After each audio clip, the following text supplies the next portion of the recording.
सहनाववतु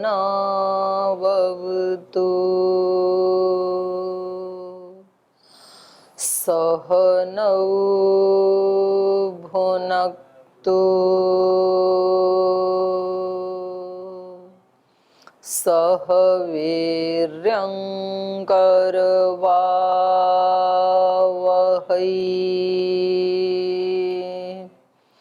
तेजस्विनावधीतमस्तु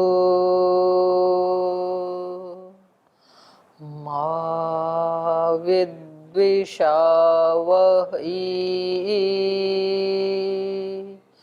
ॐ शान्ति शान्ति शान्तिः।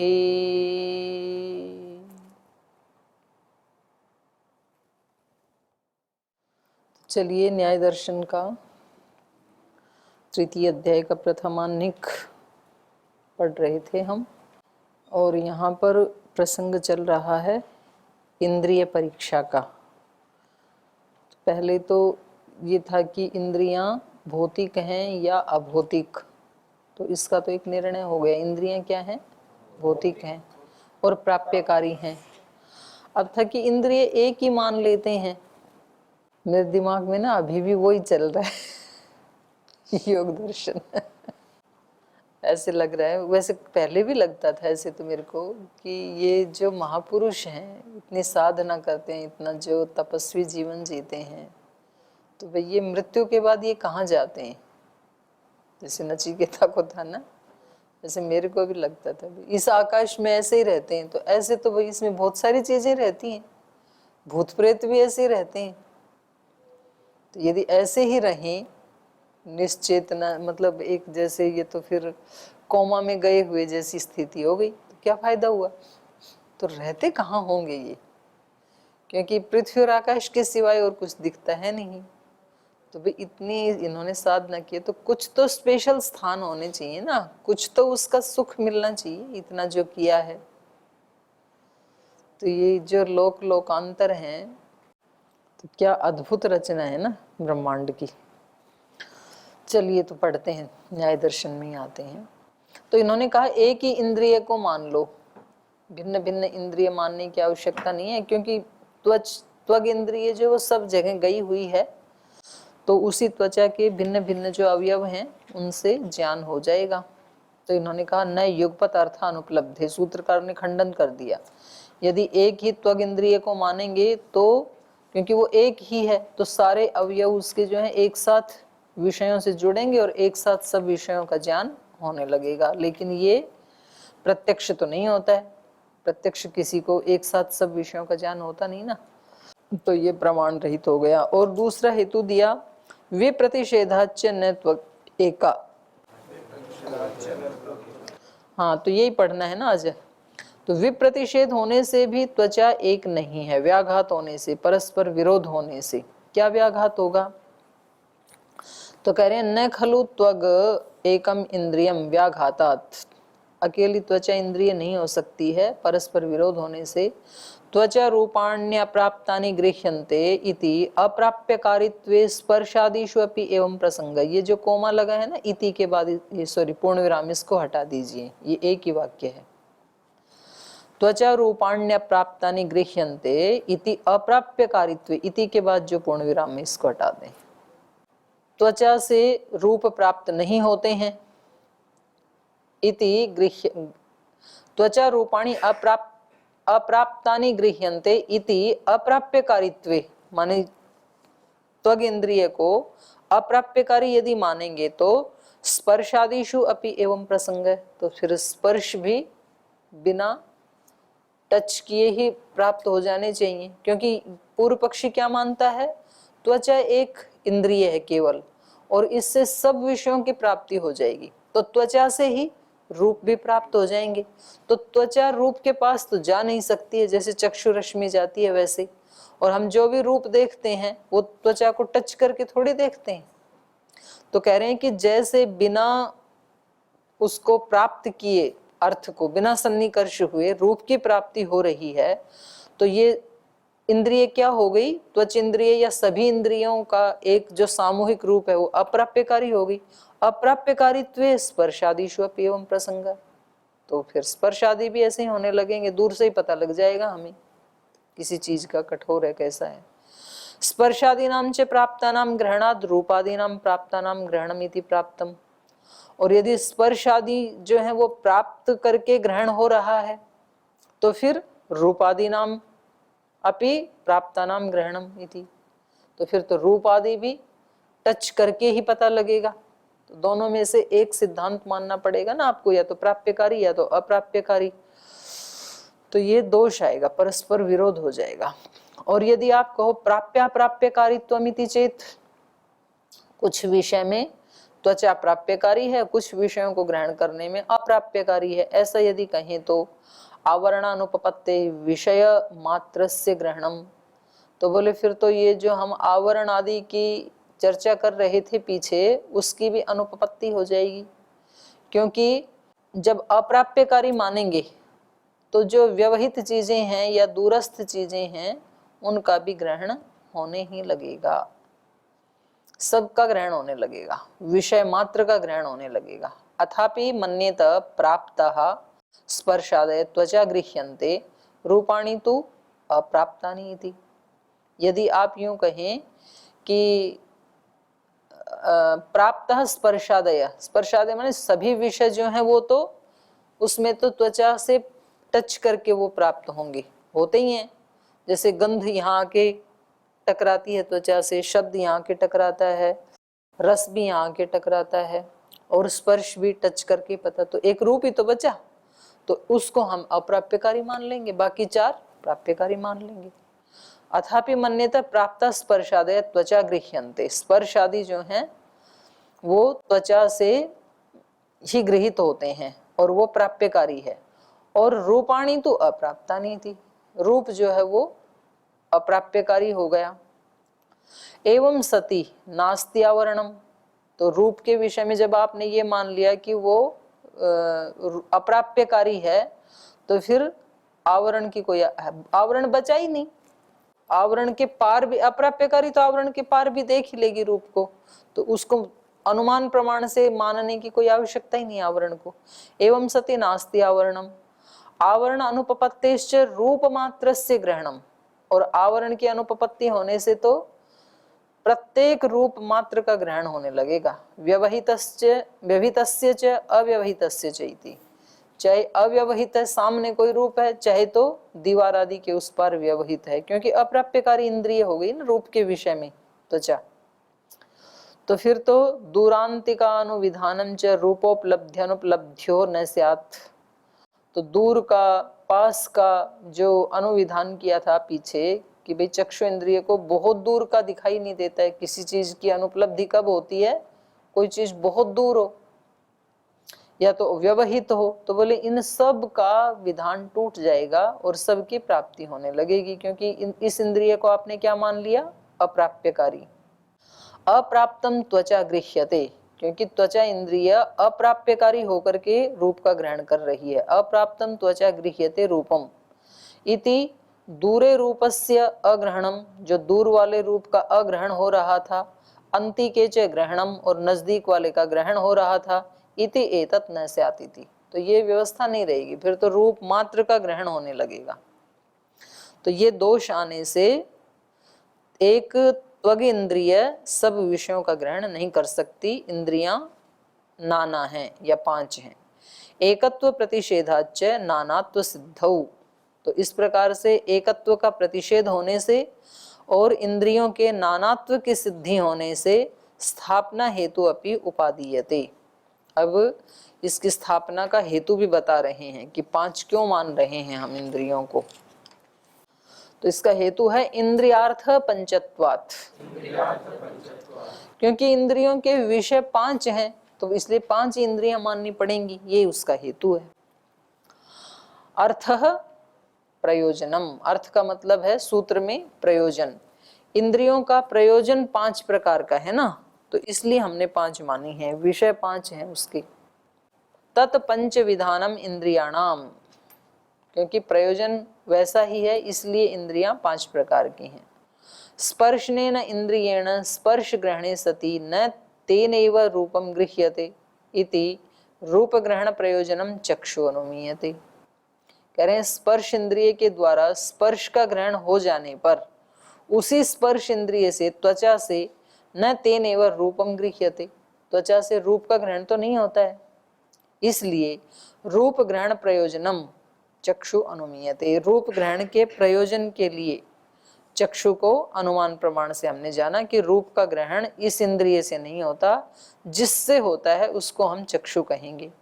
ऐसे ही स्पर्श रूप ग्रहणे च, स्पर्श और रूप का ग्रहण तो हो गया, स्पर्श का हो गया त्वचा से, रूप का हो गया चक्षु से, तो इन दोनों से ताभ्याम एवं न गंधो गृह्यते, पर इन दोनों से गंध का ग्रहण तो नहीं हुआ।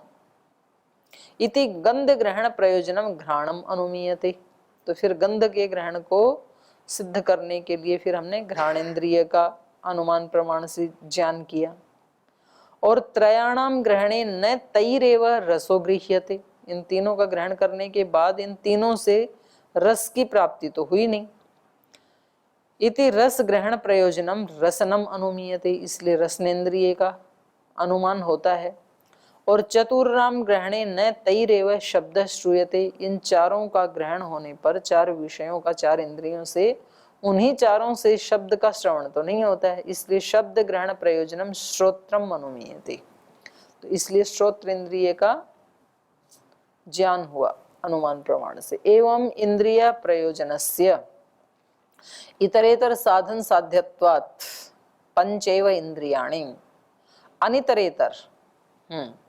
तो कह रहे हैं इस प्रकार से एवं इंद्रिय प्रयोजनस्य अनितरेतर साधन साध्यत्वात्, ये जो इंद्रियां हैं इनका परस्पर एक दूसरे के साध्य का साधन ये नहीं बन सकती हैं। माने रूप यदि साध्य है तो उसका साधन त्वचा नहीं बन सकती है, और गंध यदि हमारा साध्य है तो उसका साधन चक्षु या त्वग इंद्रिय नहीं बन सकती है। तो अनितरेतर साधन साध्यत्वात् पंचैव इंद्रियाणि, इंद्रियां 5 ही हैं, ये मानना पड़ेगा।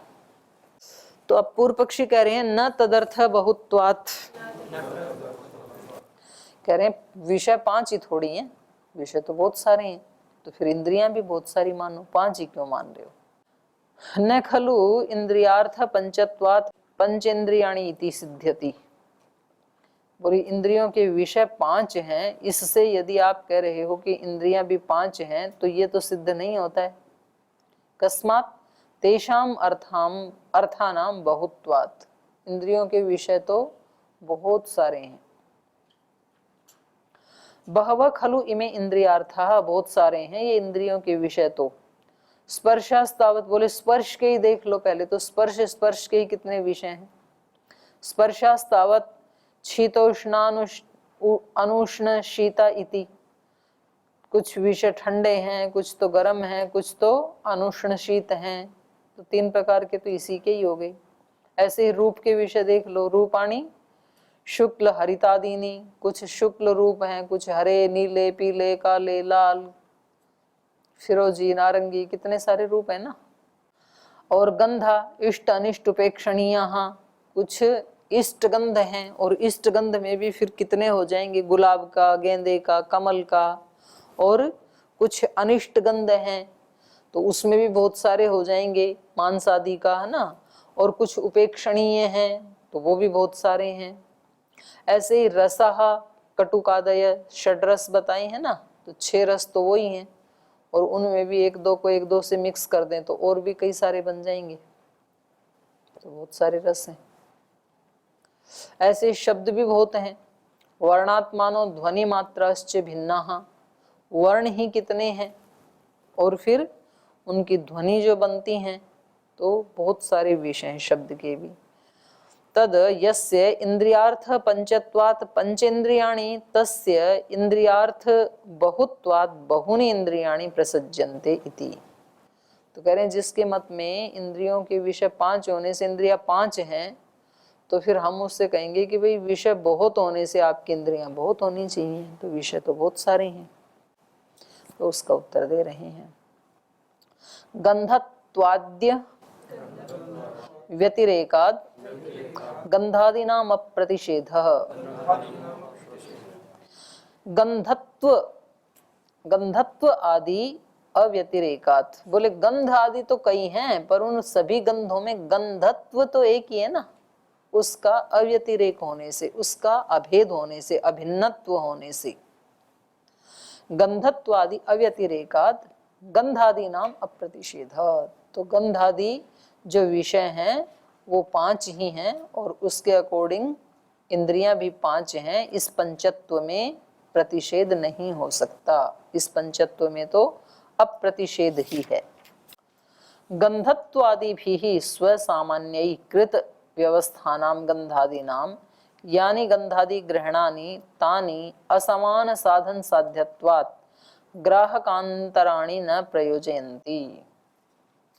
बोले ये जो गंधत्व आदि हैं स्वसामान्य, अपनी अपनी जातियों के द्वारा जो गंध आदि का ग्रहण होता है, कृत व्यवस्थानाम गंधादि नाम, अपनी अपनी जाति के द्वारा उस गंधत्व के द्वारा ही गंधों का जो व्यवस्था की हुई है, जो ग्रहण होता है, यानी गंधादि ग्रहणानी, जो जो गंध के साधन हैं, ग्रहणानी मतलब साधन, तानी असमान साधन साध्यत्वात्, जो जो गंध आदि ग्रहण होते हैं हमें, विभिन्न प्रकार की गंध, तो उन सब में असमान साधन साध्यत्वात्, उनमें जो साधन है वो कैसा है, असमान साधन साध्यत्वात् ग्राहकांतराणि न प्रयोजयन्ति।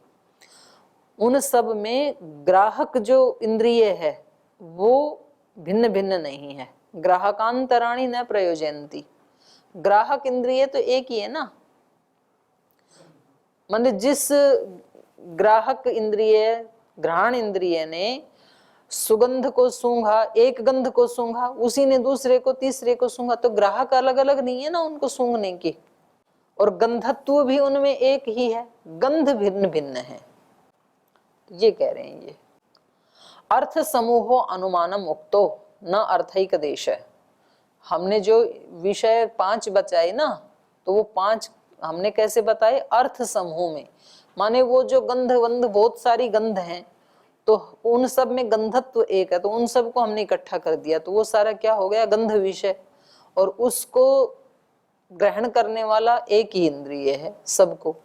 तो हमने जो बात कही थी वो किस में कही थी, 5 विषय अर्थ समूह में, जाति में कही थी हमने, किसी अर्थ में नहीं, किसी पदार्थ विशेष में नहीं ली कि भाई एक ही गंध है और फिर आपको कि बहुत सारे पदार्थ हैं, बहुत सारी गंध हैं।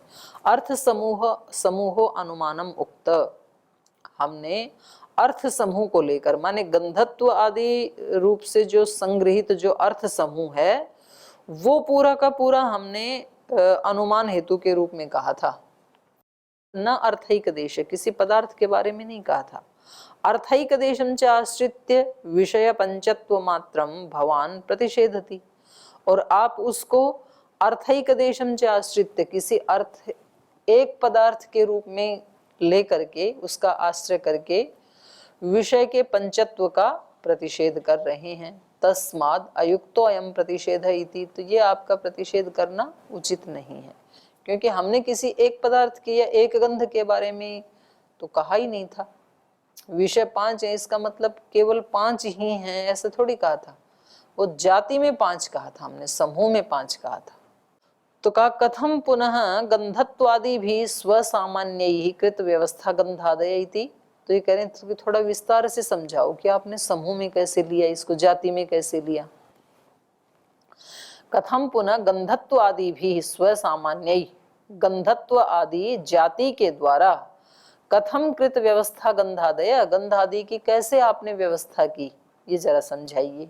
तो ये उसका उत्तर दे रहे हैं, कह रहे हैं देखो, स्पर्श खलु त्रिविधः, जैसे आपने स्पर्श के बारे में बताया था कि स्पर्श ही 3 प्रकार के हैं, उष्ण शीत और अनुष्ण शीत। स्पर्श खलु अयम त्रिविध, शीत उष्ण और अनुष्ण शीतश्च, स्पर्शत्वेन स्वसामान्येन संगृहीत। तो ये तीनों के तीनों जो स्पर्श हैं ये स्पर्शत्व जाति के द्वारा गृहीत हो जाते हैं कि नहीं हो जाते हैं? तीनों हो जाते हैं, नहीं होते? गृह्यमाणे च शीत स्पर्शे न उष्णस्य अनुष्ण शीतस्य वा स्पर्शस्य ग्रहणम ग्राहकांतरम प्रयोजयति। ये एक वचन होना चाहिए ना। गृह्यमाणे च शीत स्पर्शे, मानो किसी शीतल स्पर्श को त्वचा ने कर लिया, ग्रहण कर लिया। गृह्यमाणे च शीत स्पर्शे न उष्णस्य अनुष्ण शीतस्य वा, और अब इसके बाद, क्योंकि ये इंद्रिय तो सार्थक हो गई एक स्पर्श को ग्रहण करके, और फिर उष्ण और अनुष्ण शीत के लिए हम कोई दूसरी स्पर्श इंद्रिय लाएं, त्वचा लाएं, ऐसा तो नहीं होता ना। न उष्णस्य अनुष्ण शीतस्य वा स्पर्शस्य ग्रहणम ग्राहकांतरम प्रयोजयति, तो इसका ग्रहण किसी दूसरे ग्राहक को प्रयोजित नहीं करता है। उसी स्पर्श इंद्रिय से, उसी त्वचा से ही तीनों का स्पर्श हो जाता है। स्पर्श भेदानाम एक साधन साध्यत्वात्, क्योंकि स्पर्श के जो भेद हैं अलग अलग, उष्ण शीत और अनुष्ण शीत, ये जो तीन भेद थे, ये एक साधन साध्यत्वात्, किसी एक ही साधन से साध्य हो जाते हैं। तो साधन तो हो गया त्वचा इंद्रिय और साध्य हो गए तीनों स्पर्श।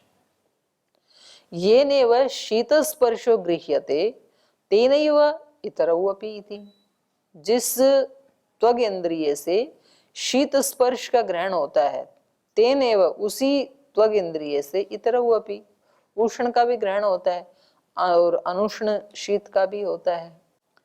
एवं गंधत्वेन गंधानाम, तो इसी प्रकार से गंधत्व जो जाति है उसके द्वारा सब गंधों का समूह गृहीत हो जाएगा। रूपत्वेन रूपाणाम, रसत्वेन रसानाम, शब्दत्वेन शब्दानाम, तो ये जाति से उन सब विषयों का ग्रहण हो जाएगा। गंधादि ग्रहणानि पुनः असमान साधन साध्यत्वात् ग्राहकांतराणाम न प्रयोजकानि, यहाँ न जोड़ लीजिए आप।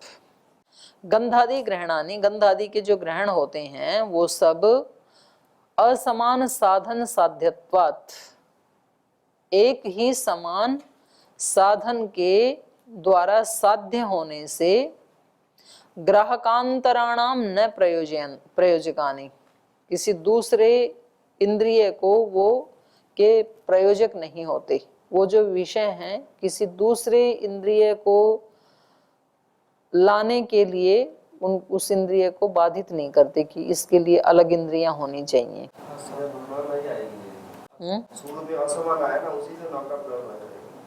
क्या बीच में लगाने की जरूरत नहीं होगी, असमान बोल दिया ना उसको, हाँ असमान बोल दिया ना। पुनः असमान साधन साध्यत्वात् ग्राहकांतराणाम प्रयोजकानि, हाँ तो समान साधन साध्यत्वात् न प्रयोजकानि ग्राहकांतराणाम, ये अर्थ हो जाएगा।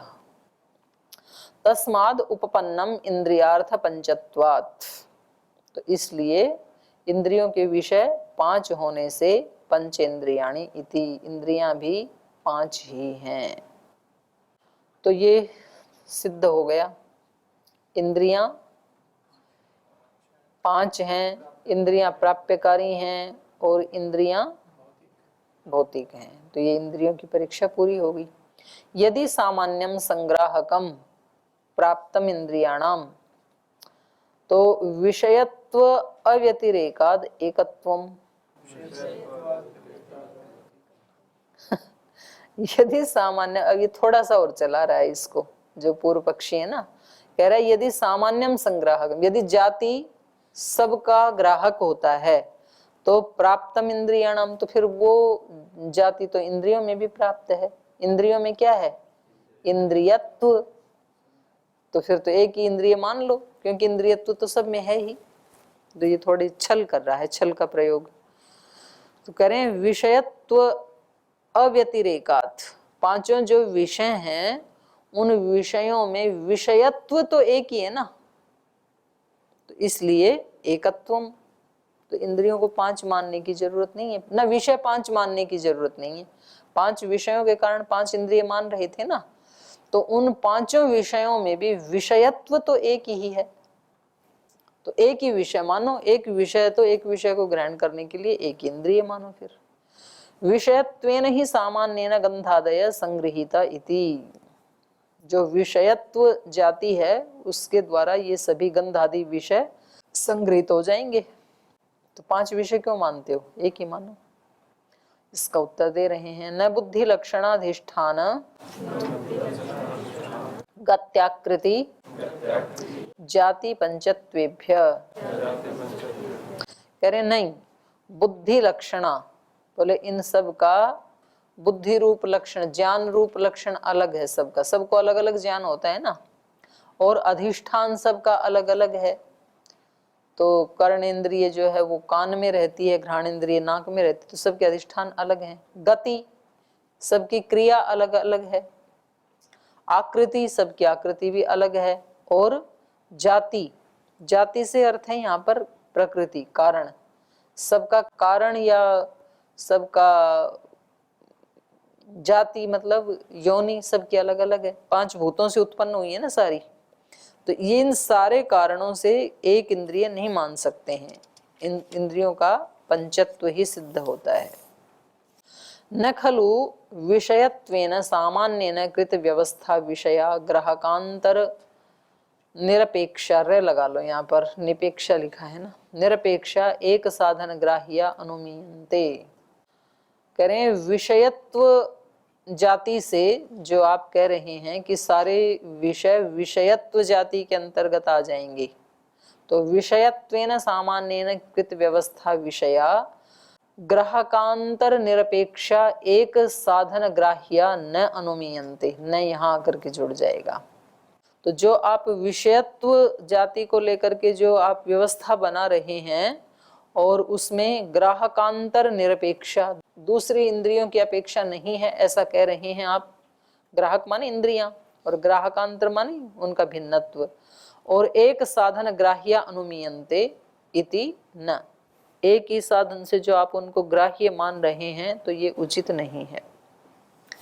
अनुमीयन्ते च पंचगंधादयो गंधत्वादि भी स्वसामान्यीकृत व्यवस्था इंद्रियांतर ग्राह्य तस्माद असंबद्धम एतत्। कह रहे हैं ये ऐसे आप कर नहीं सकते, एक ही साधन से 5 विषयों को ग्रहण नहीं कर सकते। अभी तो बताया था आपको कि ना अकेली त्वचा से ना चक्षु से, किसी भी एक इंद्रिय से 5 विषयों का ग्रहण नहीं हो सकता है। विषयत्व जाति आप एक मान भी लें तो भी, क्योंकि ग्राहकांतर की अपेक्षा रहती ही है। ग्राहकांतर निरपेक्षा एक साधन ग्राह्या न अनुमीयन्ते, अनुमीयन्ते च पंचगंधादयो, क्योंकि अनुमान प्रमाण से क्या पता लगता है, गंधादि 5 विषय हैं, गंधत्व आदि भी, और वो 5 विषय गंधत्व आदि जो सामान्य स्वसामान्य जो जाति है उसके द्वारा कृत व्यवस्था इंद्रियांतर ग्राह्या, तो वो 5 के 5 अलग अलग इंद्रिय से गृहीत होते हैं।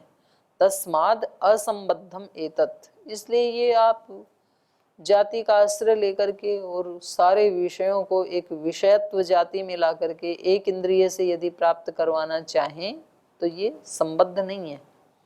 माने जो हमने बात कही है, जो हमने